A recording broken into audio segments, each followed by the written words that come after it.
راہے زندگی راہے زندگی راہے زندگی راہے زندگی راہے زندگی راہے زندگی. زندگی کے نشیب و فراز میں محبت کے احساس سے تازہ دم ہونے کے لیے پروگرام سنیے راہ زندگی. آپ کے بے حد من پسند پروگرام راہ زندگی کے سنگ حاضر ہے آپ کی میزبان عظمیٰ یونس، اور آپ سبھی سامعین کو محبت بھرا سلام پیش کرتی ہے. امید کرتے ہیں آپ سبھی بالکل خیریت سے ہوں گے، اور ہماری یہ دلی دعا ہے کہ آپ سدا ہنستے مسکراتے رہیں، بڑھتے اور ترقی کرتے جائیں، آمین. سامعین، بیماریاں اور مشکلات ہماری زندگی میں آتی ہی رہتی ہیں، اور ان کے حل کے لیے ہمیں ضرورت ہوتی ہے ہمیشہ کسی نہ کسی شخص کی. بیمار ہیں تو ہمیں ڈاکٹر کے پاس جانا ہوتا ہے، اور اگر پریشان ہے تو ہمیں عزیز کی محبت کرنے والے کی ضرورت ہوتی ہے. تو جب کوئی بیمار شخص ڈاکٹر کے پاس جاتا ہے تو جہاں پر ڈاکٹر اسے دوا دیتا ہے وہیں پر وہ اسے مطمئن کرتا ہے، اسے یقین دلاتا ہے کہ اس کا مسئلہ اتنا بڑا نہیں ہے. بہت زیادہ بیمار لوگ بھی یہاں پر آئے، وہ شفا پا گئے، اور کہتا ہے کہ آپ بھی ضرور تندرست ہو جائیں گے. اور ان باتوں کا مریض کی نفسیات پر بڑا گہرا اثر پڑتا ہے. وہ باتیں اس کی مدد کرتی ہیں ذہنی طور پر اور پھر جسمانی طور پر بھی تندرست ہونے میں. اور اسی طور پر جب ہم پریشان ہوتے ہیں، اپنے کسی عزیز کے پاس جاتے ہیں اور وہ ہماری رہنمائی کرتا ہے، ہماری حوصلہ افزائی کرتا ہے، اور ہماری تسلی کے لیے ہمارے ساتھ باتیں شیئر کرتا ہے کہ خدا تعالیٰ بڑے بڑے کام کرنے پر قادر ہے، آپ پریشان نہ ہوں، آپ کا یہ مسئلہ حل ہو جائے گا، تو ہمیں اس کی توجہ بڑی ہی بھلی محسوس ہوتی ہے. آدھی بیماری دور ہو جاتی ہے، آدھی پریشانی چلی جاتی ہے. لیکن سامعین، کئی دفعہ ہمارا رویہ ایسا ہوتا ہے کہ ہمارے عزیز کو لگ رہا ہوتا ہے ہماری پریشانی کا مذاق بنایا جا رہا ہے، ہماری بیماری کو سنجیدگی سے نہیں لیا جا رہا. جیسا کہ آج کل بات کریں تو علم زیادہ ہے، سہولیات زیادہ ہیں، اور اگر کسی خاتون کے بچے کی پیدائش ہونی ہو تو یہ سلسلہ پہلے مہینے ہی سے شروع ہو جاتا ہے. ڈاکٹرز تجویز کرتے ہیں کہ ہر ماہ آیا جائے، چیک اپ کروایا جائے، تاکہ بچے کی اور ماں کی صحت کے بارے میں پتہ چل سکے.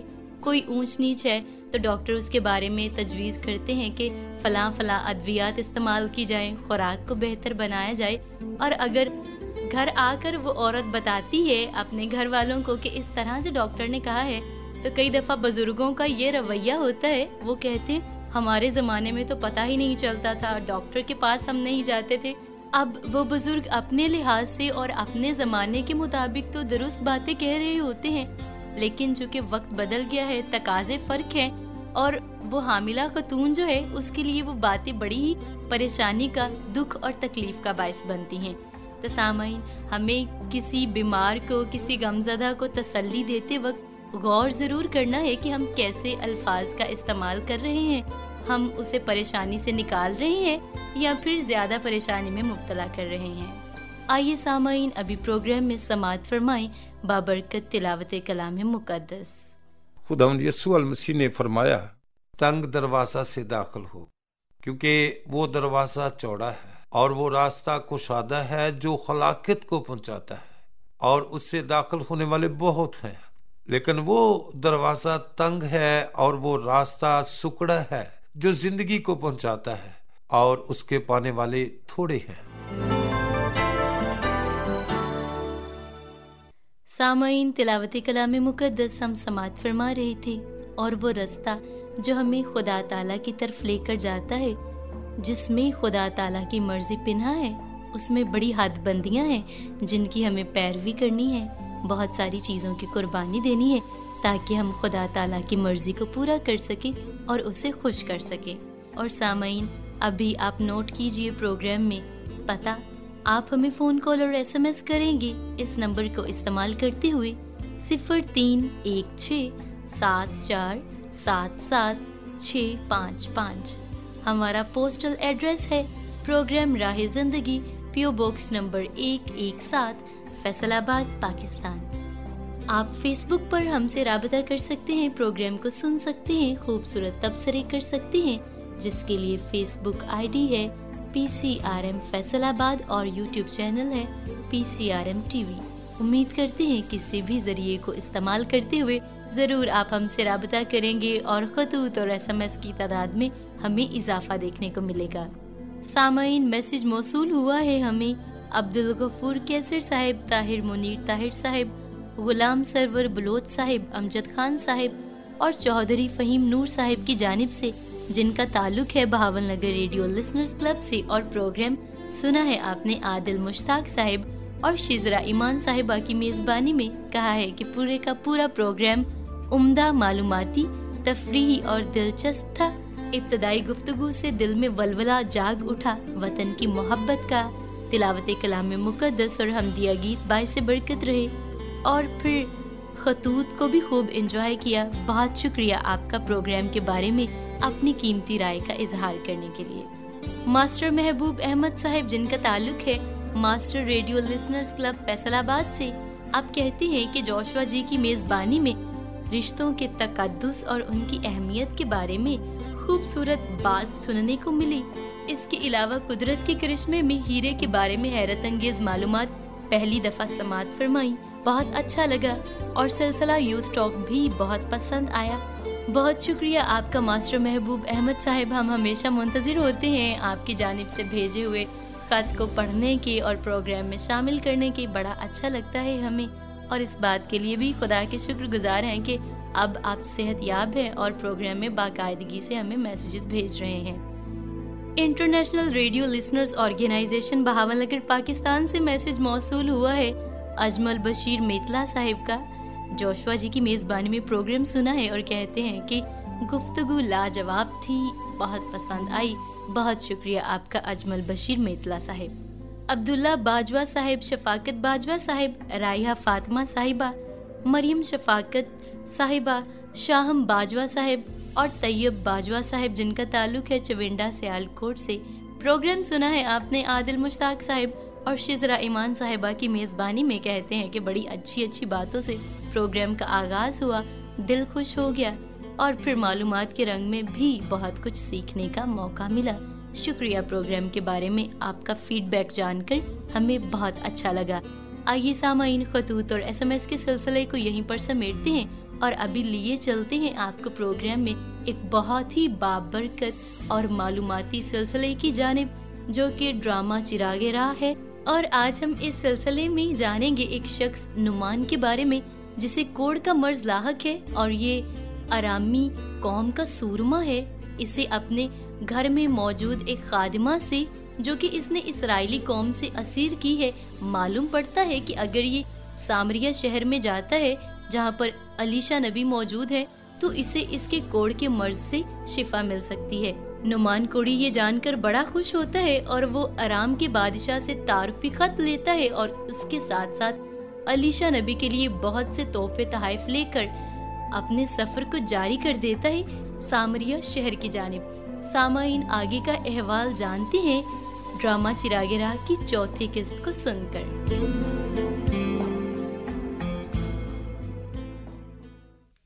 مشیر، پڑھو اس خط کو۔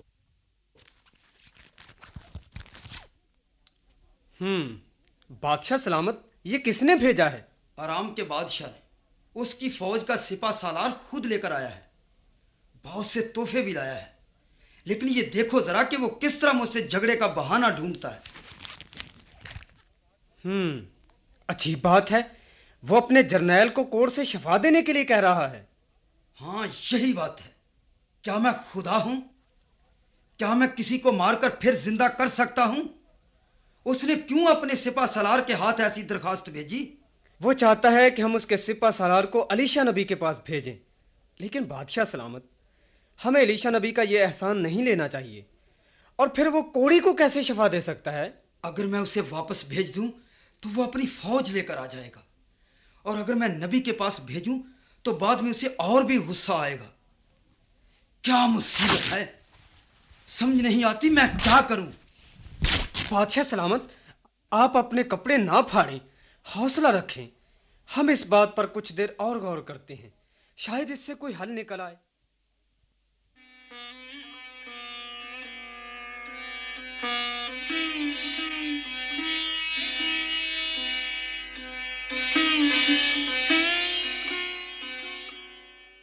جب علیشہ نبی کو اس بات کی خبر پہنچی کہ بادشاہ نے اپنے کپڑے پھاڑے ہیں تو اس نے بادشاہ کو پیغام بھیجا کہ آپ نے کیوں اپنے کپڑے پھاڑے، اس آدمی کو میرے پاس بھیج دو اور وہ جان جائے گا کہ اسرائیل میں ایک نبی ہے۔ اس پر بادشاہ نے نعمان کو بھیج دیا اور وہ اپنے گھوڑوں اور رتھ سمیت علیشہ نبی کے گھر کے سامنے جا کر رک گیا۔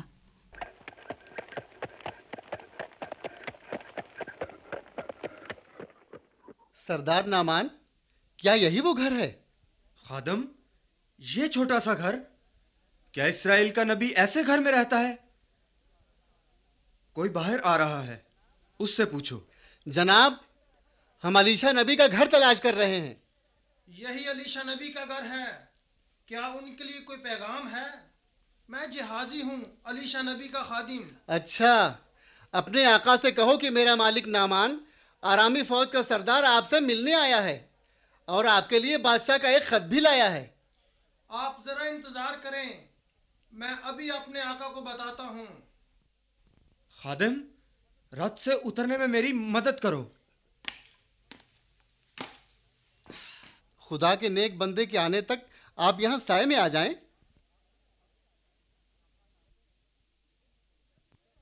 وہ اتنی دیر کیوں کر رہا ہے؟ اس کا خادم پھر باہر آ رہا ہے۔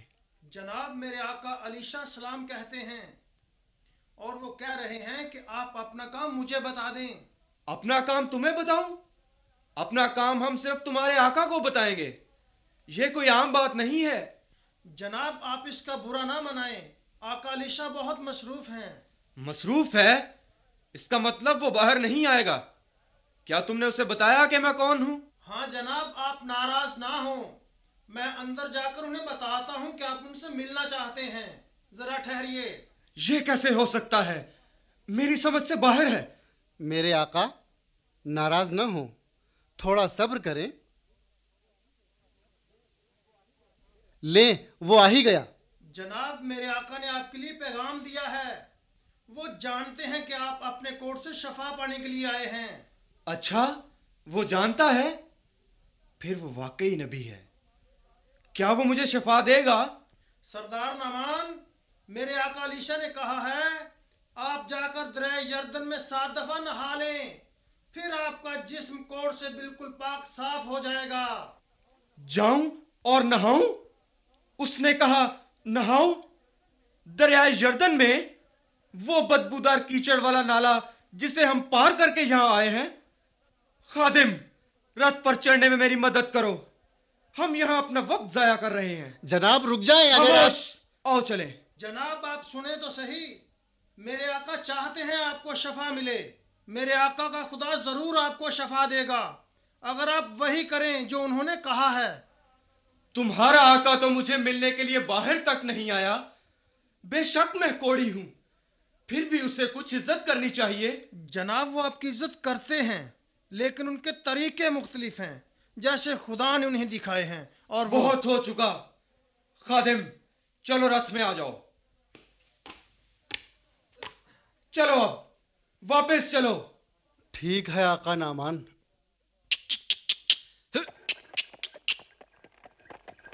مجھے اس سے ایسی امید نہیں تھی۔ جی آقا۔ مجھے امید تھی کہ علیشہ نبی ضرور مجھے ملنے باہر آئے گا اور وہ کھڑا ہو کر اپنے خداوند خدا کو پکارے گا، شاید اپنا ہاتھ کوڑ والے حصوں پر پھیرے گا اور کسی قسم کی دعا کرے گا۔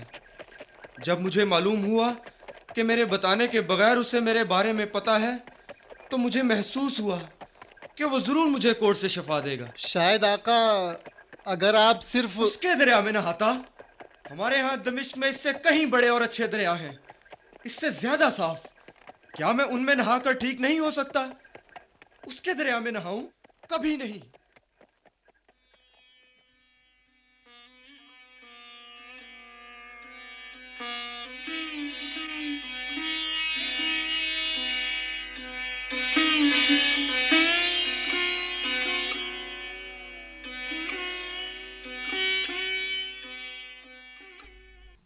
یوں نعمان اور اس کے نوکر واپس ایرام کو چل پڑے۔ شام تک وہ دریائے یردن پر پہنچے اور رات اس کے کنارے پر بسر کی۔ سونے سے پہلے نعمان کے نوکر اس کے پاس گئے اور کہا، اے ہمارے باپ، اگر وہ نبی آپ کو کوئی بڑا کام کرنے کا حکم دیتا تو آپ نہ کرتے؟ ابھی بس انہوں نے اتنا کہا کہ نہاؤ اور پاک صاف ہو جاؤ۔ بستر پر نعمان نے ان کی بات پر غور کیا اور اگلی صبح وہ بہت سویرے اٹھا اور دریا کے کنارے پر گیا۔ پانی میں اتر کر اس نے 7 دفعہ ڈبکی لگائی۔ جب وہ 7ویں دفعہ ڈبکی لگا کر اٹھا تو اس کا جسم پاک صاف ہو چکا تھا۔ اس کا گوشت اور جلد اتنی صاف اور تازہ ہو گئی تھی جیسے ایک چھوٹے بچے کی ہوتی ہے۔ بہت جلد پانی میں سے باہر نکلا اور دوسروں کو بتانے کے لیے دوڑا۔ دیکھو دیکھو، میں ٹھیک ہو گیا ہوں۔ دیکھو، دھبا بھی بالکل ختم ہو گیا ہے۔ اسرائیل کے قادر مطلق خدا، تیرا شکر ہو۔ اب میں جان گیا ہوں کہ پوری دنیا میں اسرائیل کے خدا کے سوا کوئی خدا نہیں۔ خدا کی تعریف ہو۔ اوہ میرے آقا، آپ تو بالکل ٹھیک ہو گئے ہیں۔ دیکھو خادم، میری جلد کو دیکھو۔ آقا، دھبا تو بالکل ختم ہو گیا، ایسا لگتا ہے جیسے کبھی تھا ہی نہیں۔ خادم، ہمارے لیے کچھ کھانے کو لاؤ، پھر ہمیں واپس جانا ہوگا۔ میں اپنے آپ کو خدا کے نیک بندے کو دکھاؤں گا اور میں نے اسے اپنے تحفے بھی دینے ہیں۔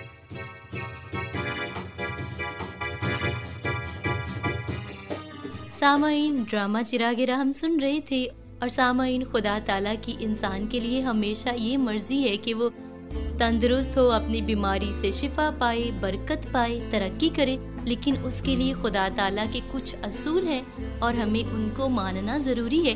لیکن بہت دفعہ انسان ہوتے ہوئے ہمارا رویہ یہ ہوتا ہے کہ ہم برکت اور شفا تو پانا چاہتے ہیں لیکن خدا تعالیٰ کے طریقے سے نہیں۔ ہم چاہتے ہیں کہ ہم اپنے ہی وضع کیے ہوئے طریقے یا جو ہمیں اچھے اور مناسب لگتے ہیں انہی کی مدد سے وہ برکت حاصل کریں جو ہم چاہتے ہیں۔ لیکن خاص بات یہ ہے کہ جب ہمیں خدا تعالیٰ سے برکت اور شفا لینی ہے تو ہمیں اس ہی کے طریقہ کار اور اس ہی کی مرضی کی پیروی بھی کرنی ہے۔ آئیے سامعین، ابھی پروگرام میں آگے بڑھتے ہیں اور فروتنی اور تکبر کے درمیان بات چیت کو سنتے ہیں۔ آئینے میں ہم ظاہری صورت دیکھتے ہیں اور باطن میں کیا ہے اس سے نا آشنا رہتے ہیں، لیکن سوچ کا آئینہ حقیقت سے آشنا کرتا ہے۔ آج آئینہ کیا دکھا رہا ہے؟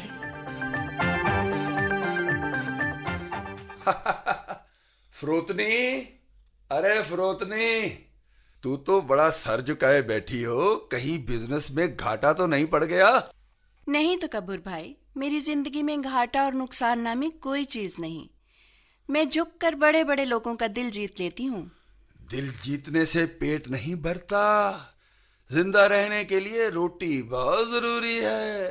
دیکھو تکبر، انسان صرف روٹی سے ہی نہیں جیتا بلکہ خدا کا کلام اسے جینے کی ہمت بخشتا ہے۔ ہمت؟ دیکھو میرے بازو، میں صرف انہی پر بھروسہ کرتا ہوں، مجھے کسی اور کی ضرورت نہیں۔ تمہاری اسی مغروری نے آسمان کے فرشتوں کو بلندیوں سے زمین کی پستیوں میں گرا دیا۔ نانا، پستیاں میرا مقدر نہیں، میں ہمیشہ سینہ تان کر کھڑا رہتا ہوں۔ تمہاری طرح جو سینہ تان کر کھڑے رہتے ہیں تیز آندھیوں سے چکنا چور ہو جاتے ہیں۔ ارے بھولی بالی فروتنی، میں درخت نہیں ہوں جسے تیز ہوا اور آندھی جڑ سے نکال پھینکے گی۔ تم کیا چیز ہو؟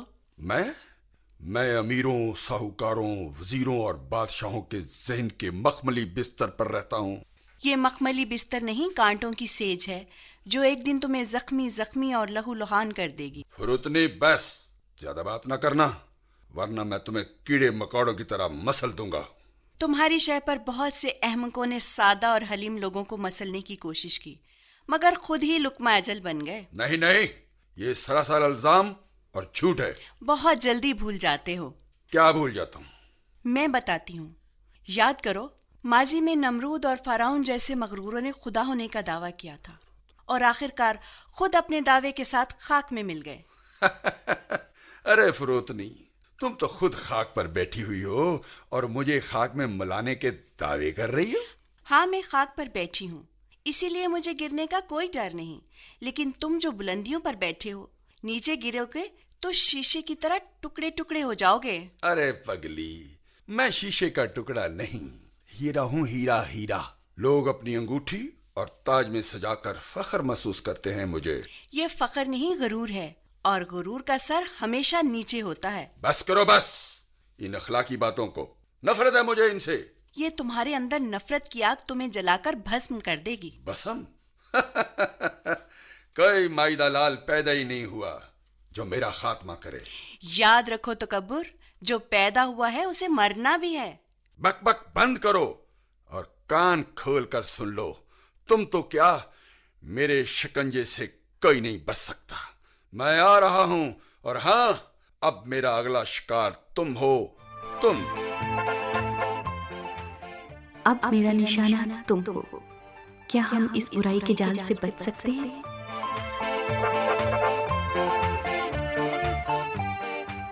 امید کرتے ہیں فروتنی اور تکبر کی یہ نوک جھوک آپ کو خوب اچھی لگی ہوگی۔ بات کر رہے تھے ہم کسی کو تسلی دینے کے تعلق سے، تو حضرت ایوب پر جب اتنی بڑی مصیبت آن پڑی ہے، ان کے بچے، ان کا گھر بار، ان کے مال مویشی سب کچھ تباہ ہو گیا ہے، اور ان کے دوست ہیں جو انہیں تسلی دینے کے لیے آئے ہیں، لیکن 7 دن تک تو وہ خاموش رہے ہیں، کچھ بولے ہی نہیں ہیں۔ ان کا یہ ماننا تھا کہ دکھ اتنا بڑا ہے، ہم کیا کہیں، اور اس کے بعد جب انہوں نے بولنا شروع کیا ہے تو انہوں نے سراسر حضرت ایوب کو الزام دینا شروع کر دیا ہے کہ تمہارے ہی کسی گناہ کی وجہ سے تمہارے اوپر یہ مصیبت آئی ہے۔ اور حضرت ایوب ان کی یہ باتیں سن کر ان سے یہ کہتے ہیں کہ تم سب کے سب نکمے تسلی دینے والے ہو۔ سامعین، جب ہم کسی سے بات چیت کریں تو ہمارا رویہ، ہمارا انداز ایسا ہو کہ وہ اس شخص کے لیے تسلی آمیز ہو اور اس کا رجحان خدا تعالیٰ کی طرف ہو جائے، وہ شخص خدا پر توکل کرے، خدا پر ہی آس رکھے، مایوسی سے باہر نکلے، کیونکہ اصل جو تسلی ہے اور اطمینان ہے وہ خدا تعالیٰ ہی کی ذات دیتی ہے، اور اس کے بارے میں خداوند یسوع مسیح ناصری بڑی خوبصورتی سے فرماتے ہیں کہ اے تھکے ماندو اور بوجھ تلے دبے ہوئے لوگو، میرے پاس آؤ، میں تم کو آرام دوں گا۔ اور جو آرام اور اطمینان خدا تعالیٰ کی طرف سے ہمیں میسر ہوتا ہے وہ عجیب ہوتا ہے، بیان سے باہر ہوتا ہے، اور ویسا اطمینان دنیا نہیں دے پاتی۔ آئیے سامعین، اسی خدا تعالیٰ کی طرف اپنی نظروں کو لگاتے ہیں، اپنے سروں کو جھکاتے ہیں اور مل کر کرتے ہیں دعا۔ خداوند پاک خدا، ہم آپ کی شکر گزاری کرتے ہیں کیونکہ آپ ہم سے بے پناہ محبت کرتے ہیں، ہر وقت ہمیں سنبھالتے اور ہماری فکر کرتے ہیں۔ اپنے تمام تر سامعین کے لیے بھی خدا تعالیٰ آپ کی شکر گزاری کرتے ہیں اور دعا کرتے ہیں ان کے گھرانوں اور خاندانوں میں سے جو بھی پریشان ہے، بیمار ہے، کسی مشکل میں ہے، خداوند اس کی پریشانی، بیماری اور مشکل کو دور فرما دیجیے۔